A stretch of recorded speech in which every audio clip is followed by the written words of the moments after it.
What's going on, RP fam? Thank you guys for joining me for another video. In this one, I am going over the Bengals versus the Ravens. I am doing every single game heading into wildcard weekend. So if there's a certain team you want to know more about or you're just interested in the matchups, make sure you go check out my other preview videos. I also have a ton of content dropping as shorts, both on YouTube and on TikTok. So go check those out and drop a like while you're there as well. That would be greatly appreciated. In this one, I'm going to go over all of the key statistics and matchups you are going to see for this awesome game. I'm just going to give a quick overview and my thoughts on it. Make sure you like the video if you enjoy it halfway through and subscribe to the channel to keep RP moving forward. We are well on our way to our first 1,000 subscribers. You can be a part of that by clicking that button. And with that out of the way, let's hop into this Relentless Rundown.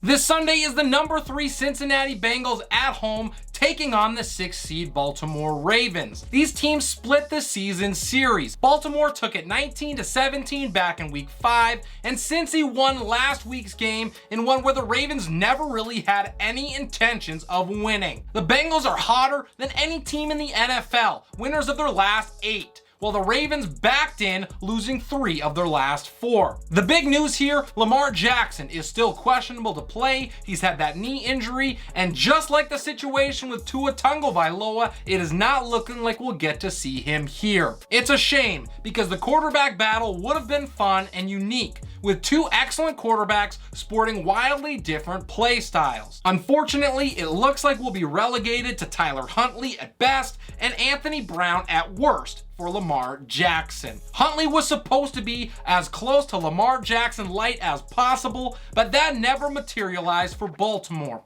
He struggled with accuracy issues and didn't flash the rushing ability too often that we thought we would see. Anthony Brown was more or less a complete dumpster fire last week, completing just 19 of his 44 pass attempts. That's 43% for my mathematicians out there, and he had 0 tutties and 2 picks. Unless Lamar goes, it's going to be ugly at the most important position in sports for the Ravens. For the Bengals, it is the opposite side of the spectrum. Joe Cool followed up a Super Bowl run last year with a monster season to prove it was nothing close to a fluke. Burrow threw for nearly 4,500 yards and 35 touchdowns with a rating over 100, all while completing over 68% of his passes. He remains one of the premier young quarterbacks in the NFL and has all the tools, experience now included, to get Cincy back to the title game. Part of the issue we have seen from Baltimore's offense is of their own doing. After trading away Hollywood Brown, most of us,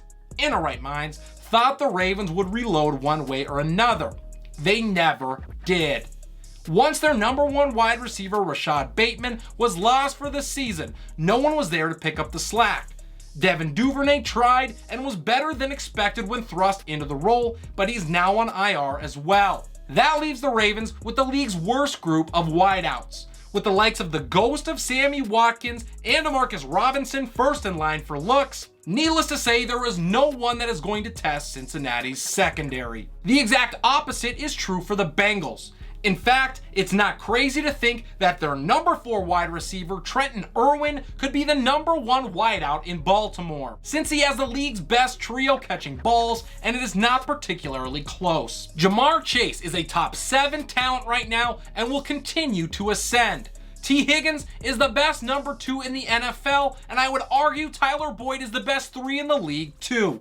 There are way too many weapons for anyone to consistently shut them down, which is a big part of why the Bengals have scored 30 plus in 6 of their last 10 games. What makes them even more dangerous is how well they complement each other. Jamar Chase has the speed to burn you deep and the hands and body control to get key first downs.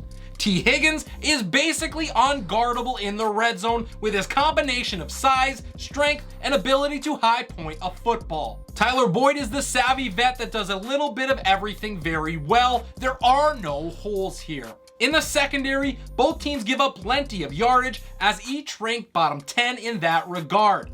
The difference? Baltimore is trending up, while the Bengals have tapered off to end the year.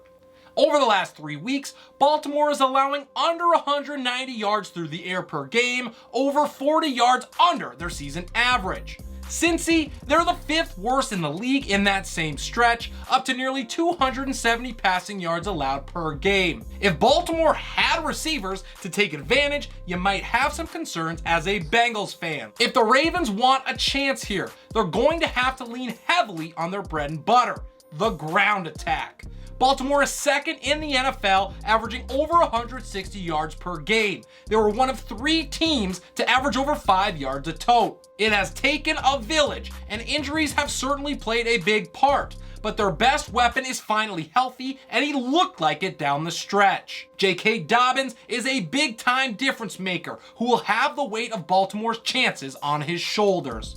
Dobby exploded for 397 yards over his last 4 games while averaging 7 yards per carry. With a week to rest after taking the season finale off, he should be prepped and expected to get all the work he can handle. Gus Edwards will factor in as well, but it will be Dobbins' show. The Bengals have used the run far more sparingly. In fact, only 3 teams ran the ball less than Cincinnati. The reasons are multi-pronged. First, they have struggled with efficiency. Joe Mixon has averaged under 4 yards per carry this year, and that's actually an improvement from where he was halfway through the year. Second, the offensive line has struggled, both with injuries and effectiveness. After going all out in free agency to better protect their future, there is clearly still work to be done. Third, and most importantly, why the heck would you run it with Burrow, Chase, Higgins, and Boyd, since he knows their strength and plays to it? Both teams are in the upper echelon of the league stopping the run.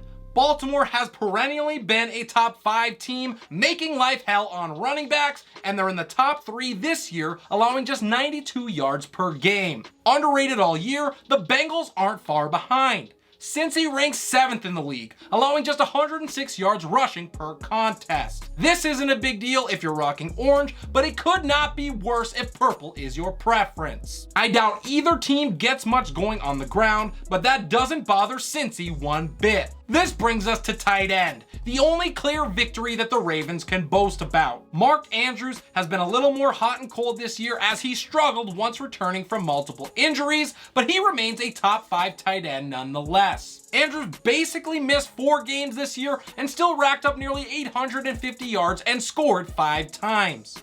He'll need an epic performance to take some pressure off whoever plays quarterback for Baltimore. Hayden Hurst on the other side has been fine for Cincinnati as the number 4 and sometimes number 5 option in the passing game.